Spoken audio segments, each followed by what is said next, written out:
the biggest danger to humankind is fossil fuel production. Fossil fuels, anytime we burn them, they're releasing those carbon dioxides and carbon compounds into the atmosphere. And we know that those carbon compounds, definitely absorb heat. So we believe that that's what's causing the warming of the planet. Warmer now than ever before. No one can dispute that. In Congress, I propose we make this the year we stop ignoring climate change. Last year, CO2 concentrations reached dangerous new heights in our atmosphere.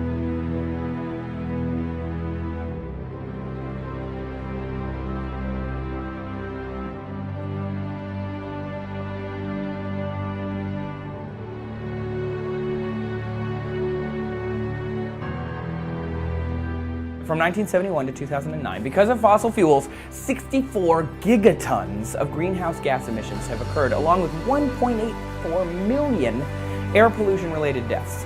About 70% of the energy that we use is produced here in the United States. It kind of puts the U.S. in a difficult position because a lot of these countries that we import this petroleum from maybe don't share our political interests. The question is, can we reduce our fossil fuel consumption so that we can be less reliant on other countries going forward? Our dependence on fossil fuels can be a hindrance to us. Even though fossil fuels might be a little bit easier to transport, we can go back to 2010 if you look at the Deep Horizon well, the BP well that exploded under the ocean and created a major catastrophe for the Gulf states. There are some definite drawbacks to the extraction of these resources from the earth. The challenges with fossil fuels in the future, how do we gain access to the areas where they still exist? We have this alternative in nuclear power that's available, since the 1950s. The upside, I think, has a lot of potential.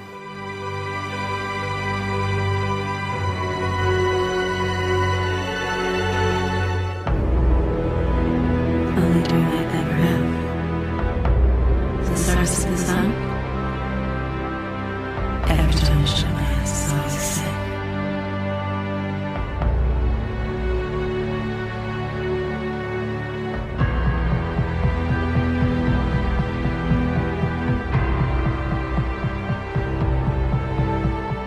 With increasing population, we're going to need increasing energy. Alternatively speaking, if we were to use other things like wind or solar, geothermal, all of those sources are really good energy sources, but right now they have very limited application. Nuclear power, is it an apocalypse in the making, or is it our salvation? 3 Mile Island back in 1979, Chernobyl in 1986, and Fukushima in Japan just about 2.5 years ago, named synonymous with nuclear power catastrophes. Nuclear energy kind of has a bad rap for a number of reasons. Nuclear energy has gotten very expensive to do. If there were to be some type of reactor problems, there is the potential for radioactivity to leak out. Chernobyl caused the evacuations of over 100,000 people, and really got in the minds of people of that generation about just how dangerous this energy could be if there was a problem. The nuclear waste is a big problem. High-level waste that's produced from nuclear facilities has to be stored. Increasing use of nuclear energy would create increased high-level radioactive waste. The question is, where do you put these facilities? The actual positioning of these facilities oftentimes includes putting these near major bodies of water, and we do worry about temperature change in the water, cooling the reactors, creating problems for the ecosystem.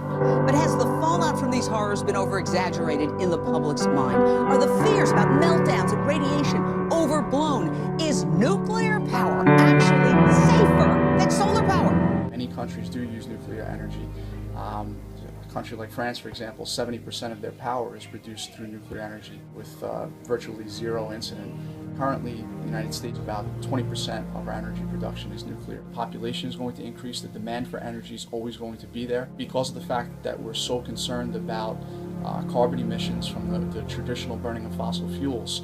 I think that the future for nuclear power in the United States and actually globally is strong. The United States consumes more energy in total than any other country in the world. The United States has, I believe, about 104 nuclear plants that are in operation, but that's been the same number of power plants for the last 2 decades. There's a need for an energy source that is a little bit more viable for us. We look at our current energy reserve based on our current rate of consumption and assuming that that will increase as population increases. Oil, will definitely become scarce within the next 40 to 50 years. In the face of the basic fact that fossil fuel reserves are finite, the exact length of time these reserves will last is important in only one respect. The longer they last, the more time do we have to invent ways of living off renewable or substitute energy sources. The energy output is tremendous. If you had 1 gram of fissionable uranium-235, for example, that would have 2 to 3 million times the energy capacity of an equal amount of coal, 1 gram of coal. So in terms of energy output, there really is no comparison. If it becomes a little more mainstream, I think that the cost of energy could eventually go down. We've had nuclear power for 50 years, right? Yeah. We have 440 reactors, thereabouts, operating all over the world right now. In that 50 years, we've had 3 accidents. According to the best science we have from the United Nations, only one of those accidents, Chernobyl, caused any fatalities, and those fatalities number less than 60, which is incredible. Fossil fuels kill about 3 million people every year from particulate pollution. So you got 3 million people every year, so over 50 years, that's 150 million people dead from fossil fuels. Nuclear power over that period has killed less than 60 people. NASA released a study stating unequivocally that nuclear power has saved lives. The results indicate that there are 1.8 million people alive today because of the use of nuclear power. The reasoning being the amount of greenhouse gas and air pollution that was not being created. We could save as many as 7 million lives by 2050, not to mention the 80 to 240 gigatons of CO2-like greenhouse gases that wouldn't be spewed into the atmosphere. The United States energy crisis is one of the most important issues in government. It directly impacts other aspects of government, such as the economy and foreign policy. Nuclear energy must be a priority for Congress to consider in 2014.